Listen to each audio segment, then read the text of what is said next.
વાંસદા તાલુકાના ઉપસડ ગામના કાજિયા ફળિયામાં સોમવારે સવારે 9 વાગે ઘરના આંગણામાં રહેલા વૃદ્ધ પર દીપડાએ અચાનક હુમલો કરતા સમગ્ર પંથકમાં ભયનો માહોલ સર્જાયો હતો. ઇજાગ્રસ્ત વૃદ્ધને તાત્કાલિક સારવાર માટે હોસ્પિટલમાં ખસેડવામાં આવ્યા હતા. બનાવની જાણ થતાં વન વિભાગનો સ્ટાફ તાત્કાલિક ઘટના સ્થળે દોડી આવ્યો હતો.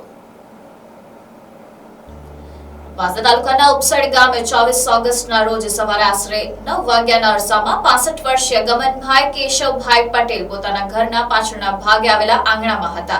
દરમિયાન નજીકના વિસ્તારમાંથી આવેલો દીપડો અચાનક તેમના પર ત્રાટક્યો હતો અને હુમલો કરતા તેઓ ઈજાગ્રસ્ત થયા હતા. ઘટનાની જાણ થતાં વન વિભાગ તાત્કાલિક સ્થળ પર પહોંચી પરિસ્થિતિનો તાગ મેળવ્યો હતો. ઈજાગ્રસ્ત ગમનભાઈ પટેલને સારવાર માટે રાણીફળિયા હોસ્પિટલમાં ખસેડાયા હતા.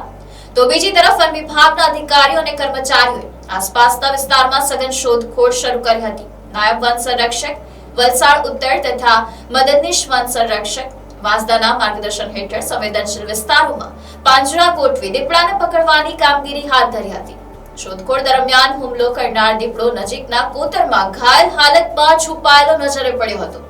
દીપડો ઘાયલ હોવાની જાણ થતાં વન વિભાગે તાત્કાલિક રેસ્ક્યુ ઓપરેશન શરૂ કર્યું હતું. વાંસદા પશ્ચિમ રેન્જના ફોરેસ્ટ ઓફિસર, પશુ ચિકિત્સક અધિકારી અને તેમની ટીમ ઉપરાંત રેસ્ક્યુ ટીમ તથા સ્થાનિક ગ્રામજનોની મદદથી સાવચેતીપૂર્વક કામગીરી હાથ ધરી હતી.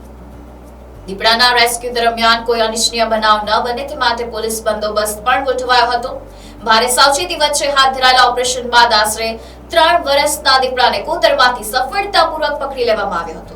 ઇજાગ્રસ્ત દીપડાને સારવાર માટે વાંસદા પશુ ચિકિત્સક પાસે લઈ જવાયો હતો. વન વિભાગ દ્વારા દીપડાની તબિયત અને સારવાર અંગે જરૂરી કાર્યવાહી હાથ ધરી છે. વાંસદા પંથકમાં તાજેતરમાં રાણીફળિયા બાદ હવે ઉપસડ ગામમાં પણ દીપડાના હુમલાની ઘટના સામે આવતા ગ્રામ્ય વિસ્તારોમાં વન્ય પ્રાણીઓની અવરજવર અંગે ચિંતા વધી છે. ઉપસર ગામેથી સરપંચ શ્રીનો ફોન હતો.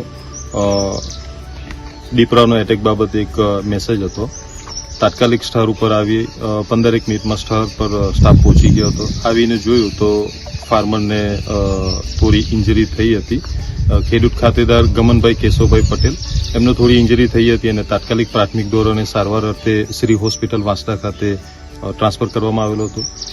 ત્યારબાદ થોડી માહિતી જોતા જાણવા મળેલું હતું કે લેપર્ડ થોડો ઇન્જર થયેલો હતો. એટલે આજુબાજુ થોડું સર્ચ ઓપરેશન કર્યું.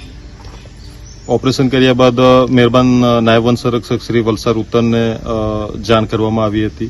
મહેરબાન એસીએફ સાહેબ વાંસદાને જાણ કરવામાં આવી હતી અને એમના માર્ગદર્શન હેઠળ પોલીસ ટીમ વાંસદાને બી બોલાવી લેવામાં આવ્યો હતો અને ત્યાર પછી વેટરનરી ડોક્ટર આ ટોટલી બધા ભેગા થઈને એક સર્ચ ઓપરેશન કરીને એમનું એક રેસ્ક્યુ કરવામાં આવેલું હતું અને રેસ્ક્યુ દરમિયાન એને ટ્રેન્ક્યુલાઇઝ કરી સફળતાપૂર્વક રેસ્ક્યુ કરેલું છે.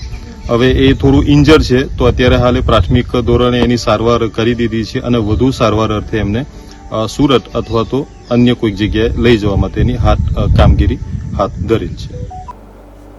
Report NTC news Navsari.